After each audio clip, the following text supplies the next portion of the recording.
네, 안녕하십니까. 천안 쌍용고등학교 사회문화 파트 A 수업을 담당하고 있는 교사 최명입니다. 왜 끝이 없는지라고 생각하실 수도 있습니다. 네, 하지만 확실히 말씀드리자면 오늘이 마지막 수업입니다. 그럼 이 좀 들어주십시오. 네. 지난 시간에 우리가 사회 변동에 대해서 얘기를 했어요. 그리고 오늘은 좀 남아있는 개념들이 굉장히 많거든요. 사회 운동, 그러니까 사회 변동하고 원래 우리가 사회 운동을 같이 묶어서 해야 되는데 그때 제가 오랜만에 수업이라서 좀 흥분했죠. 네. 그래서 흥분하는 바람에 신나게 딴소리 해가지고 사회 변동만 하다 마무리를 못 졌는데요. 네, 그래서 재빠르게 사회운동, 그 다음에 세계화, 정보화, 그리고 저출산 고령화 여기까지 좀 5단원에서 이렇게 자주, 그러니까 뭐 탐구, 사회탐구 영역의 사회문화에서 선택을 하신다면 좀 등장할 만한 그런 개념들, 그리고 좀 시사성이 있는 개념들이기 때문에 여러분이 알아두시면 도움이 될 수 있는 내용들의 어떤 개념들을 한번 살펴보고 그렇게 하고 넘어가는 마무리 짓는 그런 쪽으로 수업을 진행하고자 합니다. 수업은 이렇게 진행이 될 겁니다. 그래도 참 저런 사람이 대단하지 않습니까? 시간이 없다, 제대로 분량 조절을 못한다라고 얘기하면서도 무언가 수단은 떨고 싶은가 봐요. 그쵸? 네. 왜 안 끝나요? 다른 과목은 다 끝났는데 간단합니다. 교과서 진도가 남았으니까요. 네. 사실 저도 묻고 싶습니다. 왜 우리의 수업은 끝이 나지 않는지. 하지만 우리에겐 아직 5단원이 남아있는 거죠. 성웅 이순신 장군께 12척의 배가 남아서 명량이라고 하는 대첩을 역사적으로 기록에 남길 수 있었던 것처럼 우리에게도 몇 개의 단원이 남아있기 때문에 네. 진도 따라 수업 간다. 친구 따라 강남 가고, 강남 요새 가면 큰일 나나? 그쵸? 코로나 조심해야 됩니다. 강남 가면 큰일 갑니다. 네, 진도 따라 수업 가는 겁니다. 네. 하지만 여러분의 마음과 저의 마음도 동일하다는 것을 기억해 두셨으면 좋겠습니다. 전 그렇게 수업에 열성을 가지고 있는 사람은 아닌 것 같습니다. 빨리 넘어가야 돼. 네. 교과서 177페이지에 사회운동이 있습니다. 사회운동이 뭐냐라고 하는 간단한 개념하고요. 그리고 사회운동의 종류가 있거든요. 그거 좀 빠르게 살펴보고요. 그 다음에 세계화, 정보화 개념 살펴보고, 그리고 이 정보화와 같은 경우에는요. 그리고 저출산 고령화도 마찬가지고요. 사실 이 개념 자체만 가지고 이제 물어보는 그런 질문이 나오지는 않아요. 주로 이제 이러한 내용을 다루고 있으면서 이제 뭐 기능론이나 갈등론의 입장을 구분한다던가 아니면은 도표를 주고 이제 뭐 이러한 상황에서 우리가 예상할 수 있는 사회의 모습은 뭐겠느냐 또는 예상할 수 있는 사회 변동은 뭐냐 뭐 이런 것들을 물어보는, 그러니까 약간 좀 변형되어 있는 그런 종류의 문제들이 많이 출제가 되는 편이기 때문에 그래서 그렇게 크게 막 깊숙하게 정확하게 아실 필요는 없고요. 약간 시사적인 수준에서 알아두시되 대신 뭐 예문이라던가 사례라던가 이런 식으로 등장할 수 있다는 점을 좀 기억해 두셨으면 좋겠습니다. 자신은 없어요. 하지만 저는 50분을 절대로 넘기지 않고 50분을 절대로 넘기지 않고 이만큼을 다 하고 싶어요. 저의 마음은 그렇습니다. 나의 마음은 그래, 여러분. 네, 사회운동 교과서 페이지 177페이지입니다. 그냥 사회운동은요, 간단하게 얘기하면 이런 거예요. 사회변동, 우리 먼저 본 시간에 사회변동에 대해서 이야기를 했었습니다. 기억하시나요? 사회변동은 뭐라고요? 변화하고 움직이는 거라고요. 그러니까 우리가 뭐 순환론이다, 진화론이다, 뭐 다양한 이야기를 많이 했었죠. 그러한 사회 변동을 끌어내기 위해서 노력하는 건데요. 그 노력이 지속적, 한 번만 하는 게 아니고요. 그리고 혼자서 하는 게 아니라 집합적, 어떤 집단이 같이 모여서 하는 그런 걸 우리가 사회 운동이라고 이야기한다고 합니다. 그러니까 한 사회에 존재하고 있는 사회 문제를 해결하기 위해서 또는 이 어떤 잘못된 어떤 문제점을 계속 만들고 있는 그 사회 구조를 바꾸기 위해서, 그러기 위해서 개인이 아니라 누가 대중이 혼자 말고 조직적으로 집단적으로, 그래서 한 번만 아니라 여러 번 계속 반복해서 하는 그런 어떤 운동, 요걸 우리가 사회운동이라고 얘기한다고 하고요. 그 다음에 역사적으로 봤을 때에는 우리나라의 어떤 독립운동이라던가, 우리 한 번만 한 거 아니죠, 독립운동. 우리나라가 일제로부터 독립을 되찾을 때까지 계속 끊임없이 해왔습니다. 그리고 지금의 대한민국이라고 하는 그런 어떤 민주사회 를 만들기 위해서 민주화 운동 한 번만 한 거 아니죠. 긴 시간 동안 오랫동안 권위정부와 함께 권위정부에 대항해서 우리가 함께 싸워왔었습니다. 그러한 모습들을 이제 사회운동의 예로 볼 수 있고, 지금은 대표적으로 NGO, Not Government 그거요. 비정부기구. 비정부기구, 시민단체죠. 그러니까 정부의 기구가 아니라 어떤 특수이익, 개인적인 어떤 이익, 이런 것들 말고 공익적인 이익을 위해서 활동하는 그런 기구. 비정부기구의 활동 같은 것들을 들 수가 있는데요. 가장 큰 거는 이제 환경운동, 그린피스. 그러니까 지구 전체의 환경이라고 하는 것을 보호하고 또 이제 훼손하고 있는 어떤 상황들을 막고, 그러기 위해서 이제 하고 있는 그런 활동들, 그런 것들을 사회운동이라고 보시면 됩니다. 왜 가끔씩 여러분 SNS 같은 거 들어가서 보시거나 하면 그런 거 뜨지 않아요? 남극의 북극곰이라고 얘기할 뻔했어. 미쳤나봐. 북극곰에게 보금자리를 만들어주세요. 이러면서 클릭 한 번으로 여러분이 뭘 할 수 있습니다. 이런 거 하는 그런 어떤 비정부기구 굉장히 많이 활동하는 것들 나와 있잖아요. 그런 것들도 우리가 사회운동이라고 볼 수 있고요. 그리고 생명존중이라고 하는 그런 걸 바탕으로 해서 이제 모든 어떤 사람들의 권리, 인권을 이제 소중하게 생각해야 된다라고 하는 엠네스티 이런 다양한 종류의 비정부기구가 존재하고 있습니다. 이러한 사회운동은요, 우리가 크게 일단은 개혁적 사회운동, 혁명적 사회운동으로 구분할 수 있대요. 그러니까 개혁적이라고 하는 거는요, 개혁이랑 혁명이라고 하는 걸 구분하는 건 이제 시간적인 어떤 모습이나 진행하는 어떤 과정의 차이라고 생각을 하시면 돼요.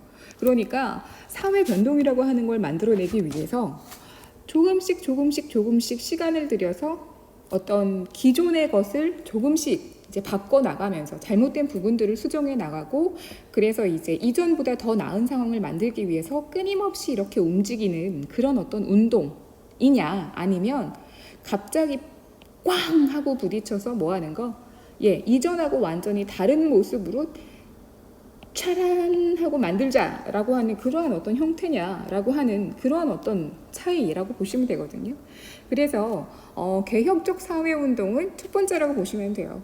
그래서 기존의 질서, 기존의 어떤 모습에서 조금씩 잘못된 모습들, 부족한 것들을 채워나가고 이제 고쳐나가고 이제 하는 그런 모습들로 이제 이전하고 좀 다른 발전된 어떤 그런 모습들을 만드는 그런 운동을 얘기한대요. 그래서 기존의 사회 질서에 만족하지 않고요. 일부분을 바꾸려고 하는 제한적인 목표를 갖는데요. 그러니까 다 바꾸려는 게 아니야. 잘못된 이 부분에 대해서 수정을 하기 위해서 조금씩 고쳐 나가는 거. 그러면 혁명적 사회운동은 뭐냐? 혁명 뭔가 좀 강하지 않습니까? 레볼루션? 다 때려부시는 거죠. 기존의 사회 질서 자체가 불만이라고 하는 거죠. 그래서 지금 이것에 대해서 다 뒤집어 엎어라고 해가지고 급진적인 변동을 추구할 때 발생하는 그런 거라고 얘기를 생각하시면 됩니다. 대신에 혁명적이라고 얘기를 했으니까 이전의 사회 질서보다는 확실히 더 나은 상태, 더 발전된 상태, 어떤 잘못된 것에서 잘못됐다라는 표현이 좀 이상할 수도 있습니다만 어쨌든 좀 더 이제 어떤 문제점을 해결한 상태로 나아가는 그런 어떤 사회 운동이라고 보셔야 돼요. 어머.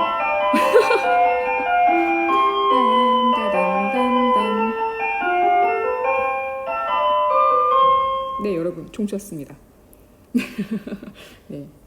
지금 저도 굉장히 당황했습니다. 하지만 멈추지 않겠어요. 다시 하고 싶지 않거든요. 그래서 프랑스 시민혁명을 예로 들 수가 있대요. 그러니까 기존의 어떤 왕조, 루이 16세를 비롯한 부르봉 왕조라고 하는 어떤 신분제도, 구제도의 모순이라고 하는 것을 해결하고 이제 새로운 어떤 시민 중심의 사회를 만들기 위해서 탕 하고 나타난 프랑스 시민혁명이 혁명적 사회운동의 좋은 예다. 이렇게 구분할 수 있다고 합니다. 그리고 재미있게도 기존의 질서, 그러니까 앞으로 나아가지 않고 뒤로 돌아가려고 하는 그런 것도 있어요. 그러니까 예를 들면 이런 거지. 절대 왕정에서 시민사회로 나갔더니 와 이거 아닌 것 같아. 그래서 다시 왕정으로 돌아가자. 이렇게 할 수도 있잖아요. 그런 건 우리가 복고적 사회운동 또는 반동적, 반동이라고 하는 거 아시죠? 이렇게 반대로 움직이는 거. 반동적인 성격 이렇게 얘기하잖아요. 그래서 반대로 움직이는 사회운동 이렇게 표현하기도 합니다. 이런 거는 이렇게 보시면 돼요. 뭐라고 하냐면 갑작스럽게 뭐가 툭 하고 들어와서 거기에서 이게 뭐야? 어색해. 이상해.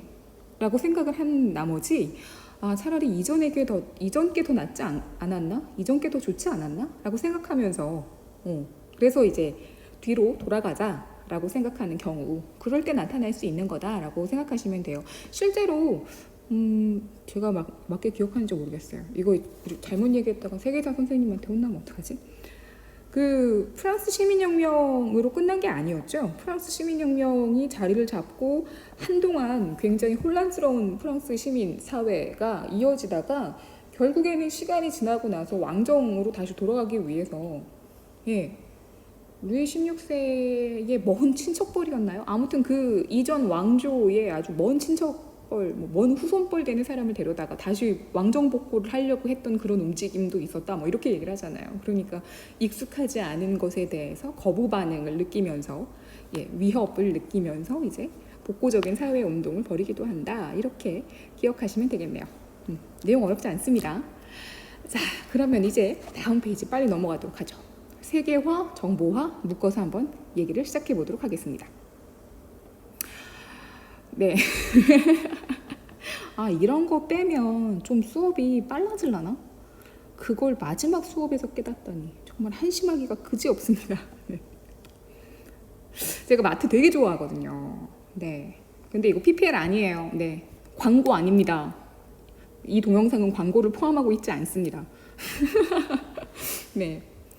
제가 마트 굉장히 좋아하는데 그냥 사람 구경하고 물건 구경하고 하는 거 좋아해서 그렇거든요. 근데 요즘에 왜 마트나 뭔가를 사려고 할 때마다 들었다 놨다 하는 품목들 있잖아요.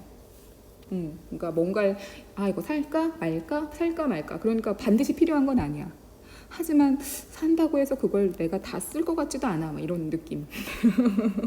그럼 그런 건 안 사면 되는 물건인 거죠. 근데 요즘에 저의 고뇌와 번뇌의 대상이 뭐냐면 바로 얘예요. 네. 자이언트 초콜릿. 자이언트 초콜릿. 네. 진짜 이게 너무 커요. 이게 정말 커요. 이게 여기 밑에 850g이거든요. 되게 커요. 그래서 근데 요 껍데기가 이거 이렇게 세우면 이게 펭수 입간판으로 이렇게 쓸 수 있대요. 근데 이게 굉장히 나름 퀄리티가 좀 있어 보인단 말이죠. 네, 그래서 근데 근데 제가 단 걸 잘 못 먹어서 제가 단 걸 잘 못 먹거든요. 그래서 저까지 것 먹으면 되지 이게 수준이 아닌 자이언트기 때문에 계속 살까? 근데 이걸 누가 다 먹지? 살까? 이런 느낌입니다. 사서 저희 반 애들 주면 되겠죠. 하지만 글쎄요. 저희 반 애들을 다 나눠주기에는 그렇게 또 크진 않고 아무튼 그래요. 아무튼 저의 고뇌와 번뇌와 고뇌네요. 고뇌의 대상입니다. 고뇌. 너무 자이언트 초콜릿. 펭수도 너무해. 네. 그래서 제가 이렇게 조금씩 포장되어 있는 젤리 샀어요. 이것도. 나 젤리 샀다. 요즘 이렇게 젤리가 좋네요. 미친 듯이 젤리를 먹고 있습니다. 네, 쫄깃쫄깃한 젤리를 샀어요. 네, 굉장히 만족스러운 쇼핑이었다 하고 있습니다. 근데 이게 made in Spain이에요. made in Spain. 뭔 소리 하고 싶냐. 좀 뭔 소리 하시냐면요. 아, 이 여자 왜 이래 그러실 수 있는데 저는 가끔 그러니까 일상생활에서 세계화 뭐 이런 걸 느낄 수 있는 상황이 언제냐면 이렇게 무심코 쓰고 있는 물건이나 무심코 마트에 가서 장을 볼 때나 이랬을 때 그냥 생각 없이 이거 어디서 만들어진 거지? 라고 봤을 때 막 진짜 그 코너에 있는 그 물건들이 진짜 무슨 전 세계 지도를 다 갖다 놓은 것처럼 그렇게 다양한 어떤 원산지가 표시되어 있는 걸 보면 저는 그때 세계화를 느끼거든요. 이게 세계화 아닌 거야. 지구 보니 여기다 있네 막 이런 느낌 있잖아요.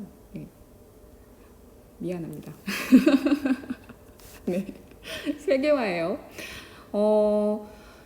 그러니까 물리적인 어떤 삶의 공간이라고 하는 곳이 이제 지금 여러분과 저하고 살고 있는 삶의 공간이 대한민국이라고 하는 어떤 그런 공간에서 살고 있잖아요. 대한민국이에요. 네, 이 위에는 북한이 있고요. 여기 제주도 있고 이렇게 독도 이렇게 있죠. 똑같죠. 네. 근데 이 삶의 공간이라고 하는 게 물리적인 공간을 뛰어넘어서 이제 이게 지구적 전체로 이렇게 확대되는 그런 걸 우리가 이제 세계화라고 이야기합니다.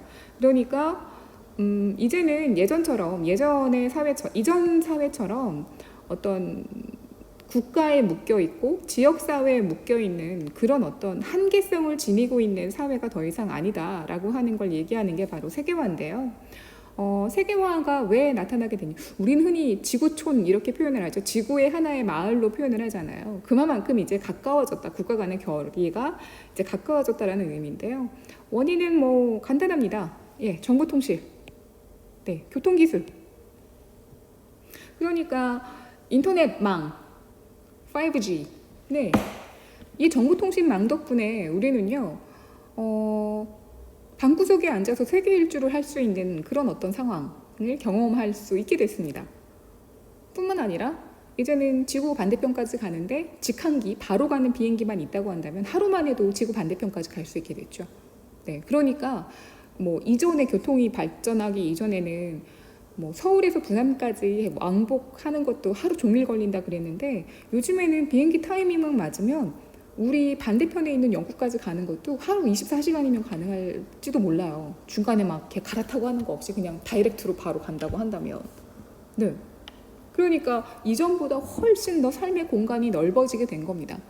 그러면서 이제 뭐 여러 가지 상황들이 맞아떨어지면서 세계무역기구라고 하는 것이 출범하면서 이제 우리는 전 세계의 모든 국가들과 지구라고 하는 커다란 시장 안에서 다 같이 싸우는 어떤 기업의 입장에서는 그런 어떤 글로벌한 경쟁을 해야 되는 그런 상황을 경험하게 되었고요.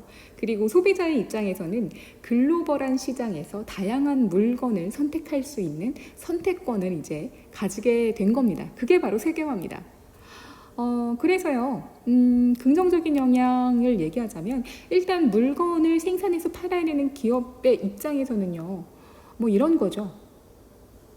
펭수가 최종 목표를 빌보드 차트로 정한 것과 같은 거죠. 한국은 좁아요. 네, 남극에서 미친 듯이 헤엄을 쳐서 힘들게 한국까지 온 이유가 뭡니까? BTS처럼 글로벌한 슈퍼스타가 돼서 빌보드 차트를 점령하기 위한 거죠. 마찬가지입니다. 기업의 입장에서는 한국이라고 하는 시장은 한계가 있단 말이에요. 근데 대한민국을 뛰어넘어 전 세계 모든 국가를 대상으로 그 물건을 생산해서 판매할 수 있다라고 한다면 더 많이 팔 수 있는 가능성이 열리는 거잖아요. 그렇죠? 그리고 소비자의 입장에서는요. 여러분의 입장에서는 저요. 자이언트 초콜릿이 너무 부담스러워서 메이드 인 스페인의 젤리를 대신해서 살 수 있었잖아요. 그러니까 다양한 상품이라고 하는 것들을 이렇게 많은 기업들이 그 시장 안에서 소비자들의 마음을 사로잡기 위해 저렴한 가격 그리고 어떤 다양한 품질 이러한 걸로 경쟁하고 있으니까 많은 어떤 가격적인 측면에서 또는 어떤 효용적인 측면에서 이제 더 좋은 것, 더 유리한 것을 선택해서 살 수 있겠죠. 뿐만 아니죠. 그리고 뭐 개인과 개인 사이의 교류도 중요한 어떤 그런 터닝 포인트가 되겠지만 국가와 국가 사이의 어떤 문화적 교류, K-팝, 요즘엔 K-푸드를 뛰어넘어서 또 뭐라고 하던데 K-트롯, 야 요즘엔 K만 붙이면 다 뭔가 되는 것 같은데 네. 근데 우리의 문화가 다른 사회나 다른 국가에 어떤 영향을 줄 수 있는 그런 존재가 되기도 했지만 사실 우리 문화도 다른 어떤 사회나 국가로부터 이렇게 교류를 통해 영향을 받은 것들이 분명히 있을 거예요. 그래서 오늘의 K 문화가 만들어지는데 큰 영향을 받았을 수도 있거든요. 발전할 수 있는 어떤 창의적인 그런 어떤 기회를 얻을 수도 있을 거란 말이죠. 우리가 문 닫고 우리 것만 고집해서 지금의 우리의 K 문화가 만들어진 건 아닐 거라는 거죠. 그리고 전 세계가 똑같이 추구하는 그런 어떤 가치라고 하는 게 있어요. 뭐냐면 인간이란 존재는 너무나도 소중하고 귀하고 네, 가치를 따질 수 없는 그런 존엄한 존재이기 때문에 그러한 인간의 자유와 평등은 전 세계 어디를 가도 똑같이 인정받아야 된다라고 하는 거죠. 근데 이게 대한민국에 있는 천안시의 천안 쌍용고등학교 2학년들만 죽어라고 외친다고 해서 누가 알아주겠습니까?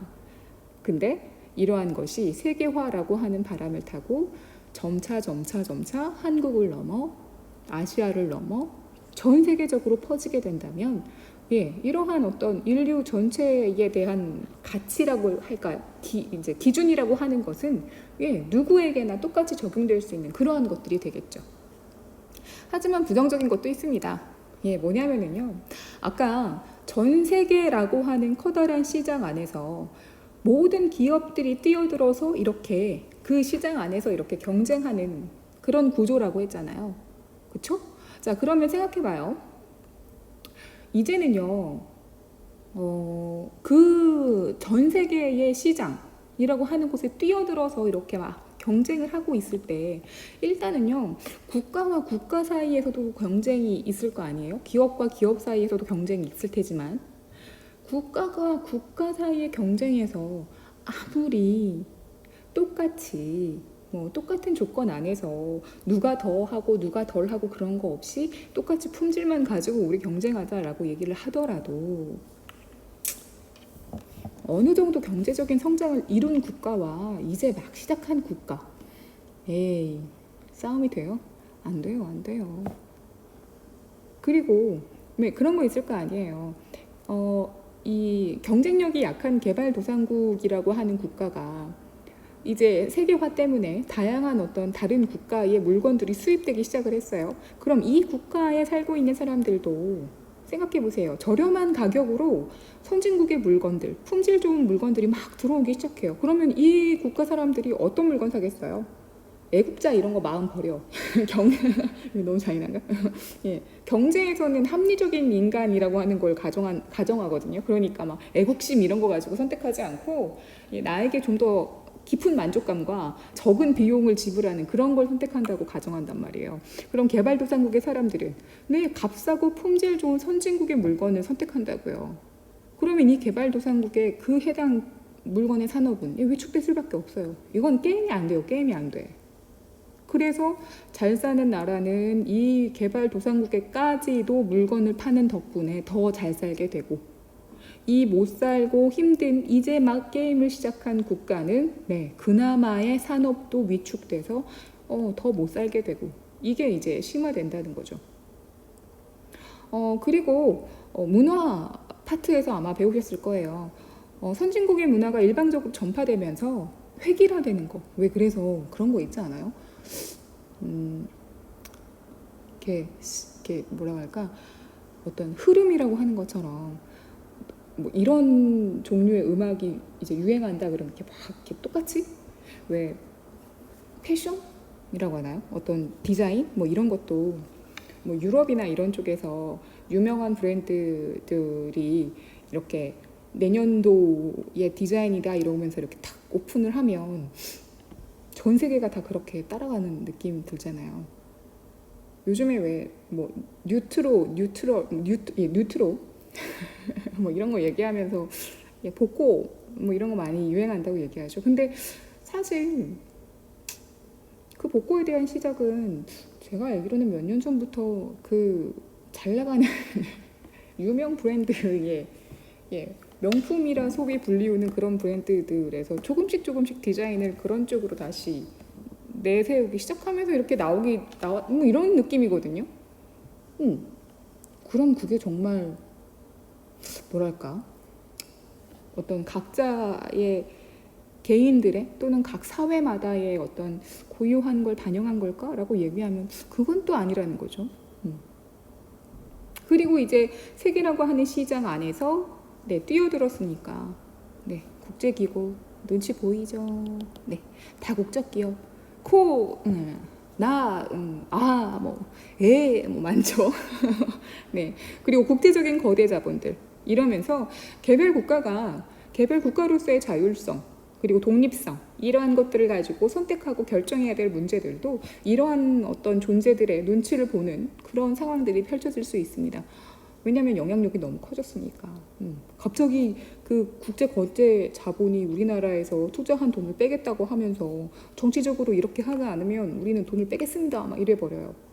그러면 과연 우리나라는 그 결정을 하는데 그 자본의 요구를 무시할 수 있느냐?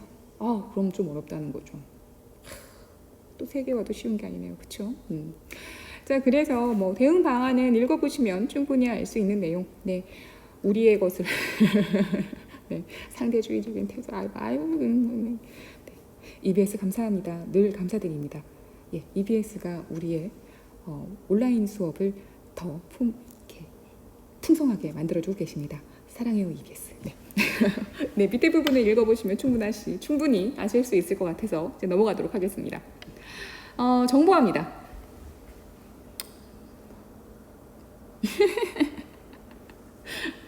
이거는 이 IT 강국에서 정보화 때문에 제가 의문의 1패를 맞이한 그 순서도예요. 원격 수업만 진행되던 시절 제 목소리와 그리고 이제 오프라인 수업에서는 제가 마구잡이로 막 하지만 온라인 수업에서는 이제 불특정 다수에게 공개가 될 수 있다는 점 때문에 굉장히 조심스럽게 운영을 하고 있죠. 그게 이제 더해지다 보니까 저의 이미지라고 하는 것이 약간 이런 식으로 이제 가공되기 시작을 한 것 같습니다. 여러분은 왜 그런 이미지를 만드셨죠? 그러다가 저 혼자서 그렇게 기다리던 등교 수업이 시작이 됐을 때 여러분은 제 앞에서 그 펭수 선생님은 누구냐며 끊임없이 찾기 시작했습니다. 이런 얼굴을 한 제 앞에서 이 선생님 어디 갔어요? 이게 누구예요? 그렇게 물어보기 시작했죠. 근데 여러분만 그런 거 아니에요. 3학년도 그랬어요. 다 가만두지 않았어요. 다 들어가서 두고 보자만 이랬거든요. 그래서 코로나19 사태 덕분에 IT 강국에서 원격 수업을 진행하다 당한 정보화로 인해서 발생한 의문의 1패. 한 번은 얘기하고 싶었어. 정보화는요. 주로 뭐랑 많이 이제 구분을 해서 얘기를 하냐면요. 다음 페이지에 준비를 했었는데, 요런 식의 문제로 많이 정보화의 개념을 끌어다 씁니다. 그러니까 이 정보화는 정보사회, 그러니까 정보화라고 하는 것이 자리 잡은 사회, 그리고 이 정보화가 이제 발생하기 이전의 산업사회라고 하는 것 두 가지를 이제 구분해서 또는 비교하는 그런 어떤 문항으로 많이 출제가 돼요. 그래서 이제 산업사회하고 산업사회의 특징, 그리고 정보화가 이제 끝난 정보사회의 특징, 요 두 가지를 비교하는 그런 어떤 문제로 많이 등장을 합니다. 보시면 그림은 A와 B의 일반적인 특징을 비교한 거다. 이에 대한 옳은 설명만은 보기에서 있는 대로 고른 것을. 17학년도 6월 모의평가, 대수능 모의평가 9번에서 나온 겁니다. 0에서 멀수록 정도가 높거나 증가한 거래요. 그러니까 0에서 멀수록 나라고 하는 상태가 높거나 또는 커지는 거예요. 0에서 멀수록 가라고 하는 것이 높거나 커지는 거예요. 그러면 A라고 하는 것은 B와 비교했을 때 가에 대한 정도도 낮고 나에 대한 정도도 낮습니다. 뭐랑 비교했을 때? B와 비교했을 때. B는 A와 비교했을 때 나에 대한 정도도 높고 가에 대한 정도도 높습니다. 그래서 가와 나의 특징을 비교하라는 게 이것에 대한 주 내용인데요. 자, A가 산업사회라고 한다면 A가 산업이래요. A와 B는 산업사회, 정보사회 둘 중에 하나라고 했으니까. 자, 그럼 다시 조금 지우고 할게요. 자, A가 산업사회라면 가에는 정보 확산의 속도, 나에는 구성원 간의 익명성이 적절하다. 이렇게 표현되어 있어요. 그러면 정보 확산의 속도가 가로 가면 갈수록 얘는 뭐가 높아지는 거예요? 확산의 속도가 빠르다는 거죠. 정보 확산의 속도라고 하는 건 뭐 얘기하는 거예요? 어떤 정보가 퍼지는 데 있어서 그게 빨리 퍼지니 빨리 퍼지지 않니? 그거 얘기하는 거죠. 그렇죠? 그러면 정보가 빨리 퍼지기 위해서는 인터넷 통신망이라던가 또는 그것을 볼 수 있는 어떤 매체라던가 이러한 것들이 스마트폰이라던가 이런 보급률이 굉장히 높아야지. 그래야 정보가 메시지, SNS 이렇게 해갖고 퍼질 거 아니야. 그치? 그러면 구성원 간의 익명성이래. 그러면 내가 게시판에 글을 올렸어. 근데 누가 올렸는지 알아야 돼, 몰라야 돼? 몰라야 돼. 그게 모른다는 얘기니까. 그치? 그러면 A가 산업사회라면 가에는 이게 빨라, 나에는 익명성이 나로 가면 갈수록 뭐 해야 된다는 얘기예요. 익명성이 충분히 보장돼야 된다는 거죠. 누가 누군지 알 수가 없어야 된다는 얘기죠. 이해돼요? 그쵸? 자, 그러면 A가 산업사회야. 정보 확산의 속도 빨라, 느려. 구성원 간의 익명성이 확실히 보장돼, 안 돼? 보장 덜 돼. 얘가 산업사회. 근데 정보사회는 확산 속도도 빠르고 익명성도 더 많이 보장되고. 이유는 걔가 누군지 알려면은 핸드폰 완전히 그냥 포렌식 막 이런 거 얘기해야 되잖아. 힘들어. 어려워. 산업사회에서는 이거 누가 뭐 했대 이런 거 하려면 막 호해하고 신문 막 해야 되는데 요즘에 뭐 하면 돼? 카톡 전달하기 한 번만 누르면 되잖아. 얼마나 빨라. 그거 얘기하는 거예요. 그럼 니은 봅시다. 자, B가 정보사회라면 가에는 관료제 조직의 비중, 나에는 사회의 다원화 정도가 적절하다. 자, 그러면 가에는 관료제 조직의 비중이라고 하는데요. 관료제 조직이라고 하는 건 산업사회에서의 대표적인 조직 운영 방식이었죠. 근대 산업사회에서. 기억나시죠? 관료제. 자, 그러면 B가 정보사회예요. 우리 이미 했었어. 관료제 얘기하면서. 기억나시죠? 2단원에서 했었습니다. 정보사회로 갈수록 관료제 조직이 잘 맞다고 했어요? 안 맞다고 했어요? 잘 안 맞는다고 했어요. 그래서 어떤 조직? 탈관료제 조직.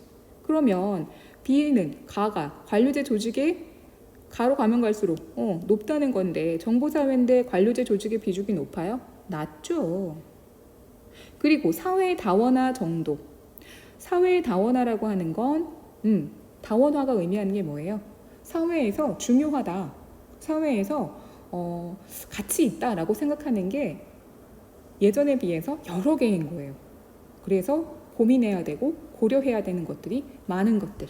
그런 걸 우리가 다원화라고 한다. 이렇게 생각하시면 됩니다. 그러면 나로 가면 갈수록 다원화 정도가 많아져요. 다원화 정도가 심해져요. 그러면 정보사회로 갈수록 그렇지. 이전의 산업사회보다는 훨씬 더 많은 것들에 대해서 고민하고 많은 것들이 중요하다 생각을 하니까. 하지만 관료제 조직의 비중이 낮아야지. 그러니까 올바르지 않습니다. 그래서 니은 틀려요. 가가 비대면 접촉 비중. 요즘에 아주 중요한 부분이죠. 자, 비대면 접촉 비중이라고 하는 건 얼굴 보고 만나지 않는다는 얘기죠. 그렇죠? 자, 그래서 가가 여기가 비대면 접촉 비중이면 여기로 가면 갈수록 얼굴 보고 얘기하지 않는다라는 얘기고, 나아가 3차 산업의 비중이에요. 그럼 여기로 가면 갈수록 3차 산업의 비중이 높다라고 얘기한대요. 그러면 A는요, B에 비해서 비대면, 그러니까 얼굴을 보고 접촉하는 비중이 높고 3차 산업의 비중보다는 1차나 2차 산업의 비중이 훨씬 더 크다는 거죠. 그러면 A가 B에 비해서는 산업사회의 가능성이 훨씬 더 높겠네요. 그렇죠? 그러면 A는 B보다 사회 변동 속도가 느리다? 요거 맞아요. 왜? 정보사회는 아주 작은 거 하나만으로도 막 확 바뀌잖아요. 근데 산업사회는 정보사회랑 비교했을 때 그 속도가 좀 느리죠. 정보사회보다는 좀 느리다고 표현할 수 있죠. 그러니까 D건 맞습니다. 자, 리을. 직업의 이질성. 이게 뭐야? 자, 직업의 이질성이라고 하는 건 서로 다르다는 얘기거든요. 그러니까 그 사회를 구성하고 있는 구성원들이 이 다양한 종류의 직업을 가지고 있다라고 하는 의미라고 생각하시면 돼요. 그리고 나가 일터와 가정의 결합 정도. 자, 그러면 여기가 일터와 가정의 결합 정도라고 얘기를 한다면 이쪽으로 가면 갈수록 결합 정도가 높다는 얘기죠. 그건 뭐냐면은 재택근무를 한다는 얘기예요. 재택근무. 그러니까 집에서 근무하는 사람들이 많다는 거지. 그럼 코로나인가요? 코로나가 아니라 정보통신 기술이 너무 발달을 했고 굳이 회사에 나가서 일하지 않아도 어디서든지 일을 할 수 있는 환경이 만들어지기 때문에 그래서 그냥 집에서 일을 하는 거예요, 효율적으로. 그리고 직업의 이질성이 높다는 건 사람들이 정말 이전보다 다양한 종류의 직업들을 가지고 있다는 거죠. 그럼 A하고 B 중에 정보사회에 해당이 되는 건 아무래도 다양한 직업이 존재하고 일터와 가정이 결합이 많이 되어 있는, 그래서 재택근무가 비중이 훨씬 더 높은 B가 아마 정보사회일 거예요. 그렇죠? 그러면 B는 A보다 전자상거래 비중, 다시 말해서 제가 제일 좋아하는 인터넷 클릭 네, 인터넷 쇼핑 비중이 낮아요? 아니죠. 정보사회가 얼마나 좋습니까? 실제로 긁지 않아도 얼마든지 카드를 긁을 수 있다 규. 오히려 전자상거래 비중이 높아야죠. 왜? 얘가 정보사회라니까. 그러니까 리을도 맞지 않습니다. 그래서 정답은 요렇게. 그러니까 어떤 느낌인지 아시겠죠? 그래서 우리가 정보화에서 무엇을 살펴봐야 되는지도 느낌 오시죠? 네. 그래서 정보화는 이미 알고 계시는 것처럼 지식과 정보라고 하는 것이 부의 원천이 되고, 그리고 이제 이 지식과 정보라고 하는 것을 가지고 언제든지 이제 부가가치를 생산할 수 있는 구조이기 때문에 꼭 기계가 있고 또 정해진 자리에서 일하지 않아도 돼요. 그래서 재택근무할 수 있고요. 사이버 공간이라고 하는 곳을 활용하기 때문에 꼭 직접 얼굴을 보고 그렇게 만나지 않아도 됩니다. 그리고 이제 우리 그거 있죠. 국민청원, 네, 사이버 신문고, 이러한 것들. 그래서 누구든지 다양한 의견을 제시할 수 있고, 또는 올바르지 않다라고 한다면 누구든지 그것이 왜 올바르지 않은지 비판할 수 있고, 그래서 전자민주주의라고 하는 것이 발달했기 때문에 이제 정치 권력도 눈치 봐야 돼요. 누구 눈치? 시민들의 눈치요. 그래서 직접 민주정치의 실현이 가능하다. 관료제에서 벗어나요. 왜? 정보사회는 이러한 어떤 보이지 않는, 남들이 생각하지 못한 아이디어, 어떤 창의 유감, 이러한 걸 얘기하는 거잖아요. 그러니까 말랑말랑해야 된다고 했어요. 그래서 딱딱한 관료제 맞지 않습니다. 그래서 탈관료제. 그리고 일방향 아니에요. 쌍방향. 네, 서로 이야기할 수 있죠.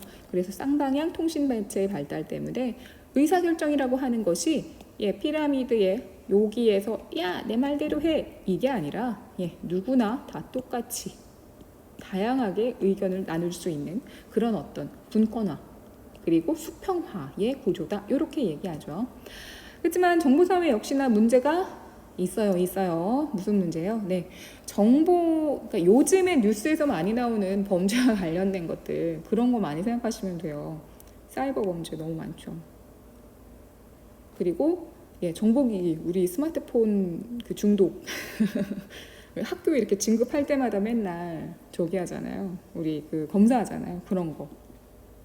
그리고 이 미디어 리터러시, 정보 리터러시라고 해가지고 팩트 체크 이런 거 얘기하잖아요. 이 정보가 정말 제대로 된 정보인지, 또는 정보가 너무 많이 돌아다니다 보니까 어떤 정보가 맞는 건지 우리가 굉장히 참 고민을 하게 합니다. 그러한 어떤 문제점들. 그리고 직접 얼굴 보지 않다 보니까 외로워요. 인간 소외 현상. 이러한 얘기들을 많이 하는 것이 정보화에서의 얘기라고 생각하시면 됩니다.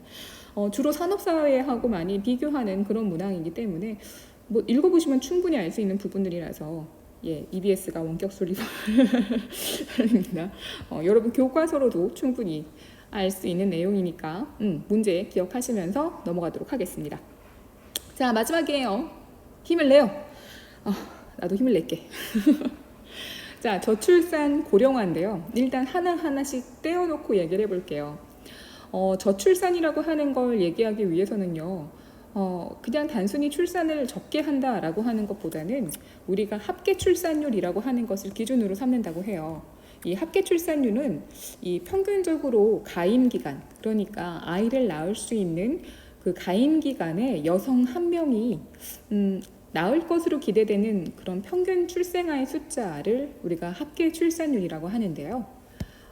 우리나라 같은 경우는 2018년도 그 통계청 조사, 인구 동향 조사에서 나왔을 때, 보이시죠? 이제 더 이상 한 명이 아니에요. 그래서 한 명이 아니네. 2017년도에 1.05명에서 2018년도에 0.98명. 뭐야, 한 명도 안 나올 수도 있다는 얘기야?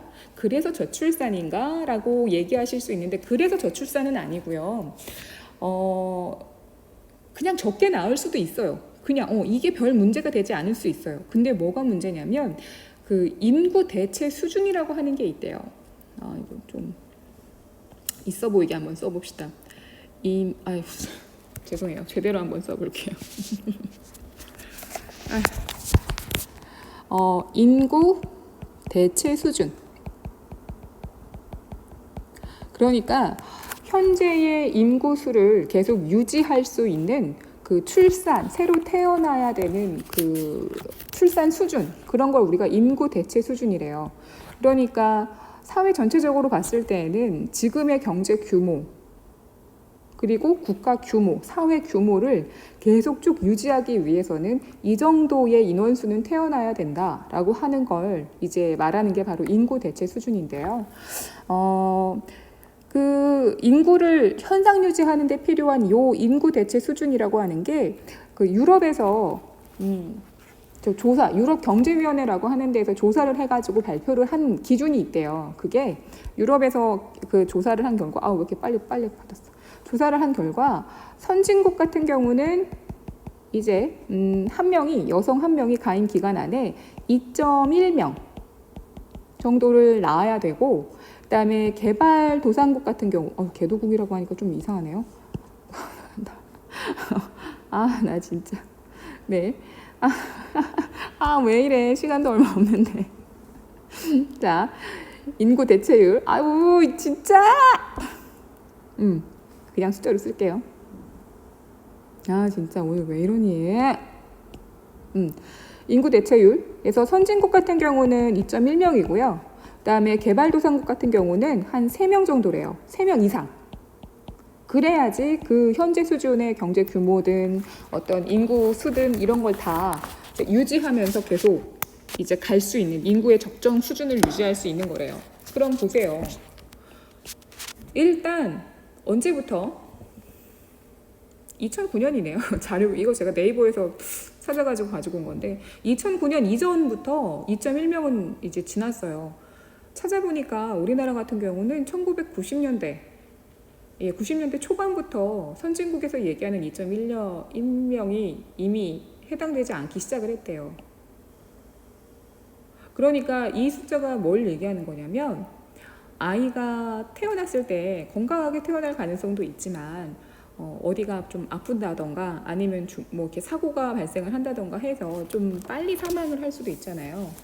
그렇잖아요? 네. 그래서 그러한 영아 사망률을 반영을 해서 이제 뒤에서 나오는 고령화, 그러니까 사람 한 명이 사망을 하고 그 사망한 사람의 빈자리를 채워주기 위한 새롭게 태어나는 그 사람의 수. 그러니까 한 사람이 떠나고 그 빈자리를 새롭게 채워줘야 되는 그 숫자. 근데 새롭게 태어나는 아이들 중에는 뭐 병이 걸려서 또는 뭐 태어나는 과정에서 좀 빨리 사망하는 경우도 있으니까, 그래서 한 명을 대신한 한 명이 아니라 한 명을 대신한 2.1명이라고 얘기를 하는 거죠. 근데 지금 어떻다고요? 네, 0.98명. 그래서 저출산 문제가 심각하다는 겁니다. 우리는 지금 현재의 국가 규모나 이러한 것들을 어떻게 유지할 수 있는 출산의 수준도 아닌 거예요. 자, 그러면 고령화는 뭘 얘기하느냐? 고령화는 이런 걸 얘기합니다. 고령화가 얘기하는 건 이런 겁니다. 자, 65세 이상의 인구를 고령 인구라고 얘기합니다. 왜 65세 이상이냐고요? 예. 이 65세, 이게 만 65세인데요. 만 65세는 간단히 얘기하면 이런 거예요. 경제 활동이 가능한 나이의 기준선입니다. 그래서 우리가 경제를 2학기 때 여러분 배우시게 되면 여러 가지 지표들을 배우시게 될 텐데요. 거기에서 노동 가능 인구 또는 경제 활동 가능 연령 뭐 이러한 얘기들을 하거든요. 거기에서 기준으로 삼는 게 만 64세까지예요. 그래서 만 15세에서 64세를 경제 활동 인구로 우리가 잡고 지표를 계산하거든요. 그래서 그 이후, 그러니까 이제 경제적인 활동을 하기에는 조금 어려움이 있다라고 보는 나이를 우리가 만 65세로 보고, 그 65세부터를 우리가 노인 인구, 고령 인구 이렇게 이야기합니다. 자, 그래서 그 고령 인구가 전체 인구 중에서 차지하는 비율이 7% 이상이면 고령화 사회, 그러니까 나이가 들어가고 있는 사회, 14% 이상이면 고령 사회, 나이 든 사회, 20% 이상 차지하는 비율이 20% 이상이면 나이 든 사회, 그 다음 사회, 포스트 코로나 사회라고 하죠. 그러니까 그러니까 나이 들고 또 들었어. 나이 들고의 사회. 이런 사회가 된다는 거죠. 근데 2020년 기준으로 우리나라 65세 이상 인구가 차지하는 그 고령 인구의 비율은요, 15.7%. 대한민국은 지금 이미 고령 사회입니다. 고령 사회. 자, 그럼 앞에서 얘기했던 저출산과 고령화라고 하는 게 더해지면 동공 지진이 벌어지는 이러한 문제점이 발생하게 됩니다. 그냥 단순히 생각하면 이런 거예요. 아까 전에 노인 인구의 기준으로 삼는 게 65세. 그러니까 경제 활동 또는 생산 가능이 어렵다라고 하는 그 연령이라고 얘기했잖아요. 그러면 간단해. 일을 할 수 없는 사람이 이렇게 갔어. 그러면 요 경제 규모를 계속 유지하려면 새롭게 일을 할 사람이 요 자리를 채워줘야 돼. 그래야 그 규모가 계속 돌아갈 거 아니에요. 근데 요 채워주기 위해서는 아이를 낳아야 되는데 아이가 나아요, 안 나아요? 안 나아요. 그러니까 계속 어떻게 되는 거예요? 이렇게 경제 가능에서 경제 불가능 또는 경제 활동 이제 안 해요로 빠져나가는 사람들은 계속 빠져나가는데, 이 빠져나간 만큼 채워줘야 되는 건 채워주지 못하고 있으니까 국민 경제가 이제 활력이 떨어지는 거죠. 그리고 실제로 경제 활동을 하면서 소득을 벌어들이고 그 소득을 소비로 연결시키고 해야지 이제 그 소비를 통해서 기업도 생산을 계속하고 하는 이러한 것들이 이제 국민 경제의 순환이거든요. 근데 그게 안 될 거 아니에요. 왜? 사람이 부족하니까 소비가 위축되고 이런 거. 그래서 경제 성장이라고 하는 것이 그냥 멈춰버리는 게 아니라, 그러니까 발전하다가 커지다가 갑자기 그냥 거기서 딱 멈추는 게 아니라 오히려 이렇게 축소가 되고 저성장, 마이너스로 떨어지게 되는 겁니다. 그리고 이제 이분들은 어떤 분들이라고요? 경제 활동을 이제 안 해요 라고 했잖아요. 그러면 이분들에 대한 경제 활동은 이제 소득이 없으니까 어떻게 해야 돼? 그동안 경제 활동을 하셨으니 저희가 이제 소득과 관련된 부분은 국가가 다양한 복지 정책이나 복지 서비스를 통해서 이제 제공을 해야 되잖아요. 왜? 지금까지의 사회를 위해서 열심히 일을 하셨으니까. 그렇죠? 그리고 국민연금도 냈고 열심히. 그러면 문제는 뭐예요? 사회보장제도를 유지하기 위해서는요, 이분들이 이전에 부었던 그런 게 아니라 또 종쳐. 그럼 이제 빨리 끝내야 되는데. 종도 엄청 길어. 현재 이곳 이곳에서 경제 활동을 하는 사람들이 만들어 놓는 그런 부가가치로 이분들의 어떤 부양과 관련되어 있는 것들, 그러니까 이 사람들이 만들어 놓는 세금으로 이분들의 어떤 이제 부양을 해야 되는 건데 지금 여기가 너무 부족하잖아요. 예. 그래서 노인 부양을 위한 사회적 비용이라는 부분이 바로 그런 얘기입니다. 그래서 노인 부양 비용 비율이 너무 높아진다, 이러한 얘기들 많이 표현이 되거든요. 아이고, 엄청나다. 전달합니다. 지금 회의실에서 각 부서 부장님들 회의가 있으니 그렇다고 잠시 합니다. 회의실로 오주시기 바랍니다. 아, 이거 다 교실에서 하고 있거든요. 두 번 말씀 안 하셔도 다행이네. 네. 그래서 저출산 고령화 문제가 단순히 아이를 적게 낳고 그리고 이제 뭐 의료의 발달로 이제 더 많이 오래 살 수 있게 됐다, 그냥 이 정도 문제에서 끝나는 게 아니에요. 뭐 저출산의 원인에 대해서는 굉장히 다양한 부분에서 이야기를 합니다.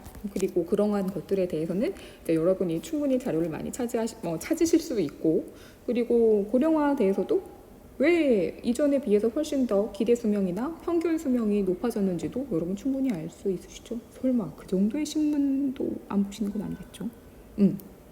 그래서 그냥 문제점을 중심으로, 이 두 가지가 겹쳐지게 되면 사회에서 발생할 수 있는 문제점을 중심으로 좀 살펴보는 걸로 마무리하도록 하겠습니다. 못할 거라고 했지만 했죠? 하지만 중간에 종치는 바람에 또 50분을 넘기는 기함을 토하시겠군요. 한 학기 동안 정말 고생 많았습니다.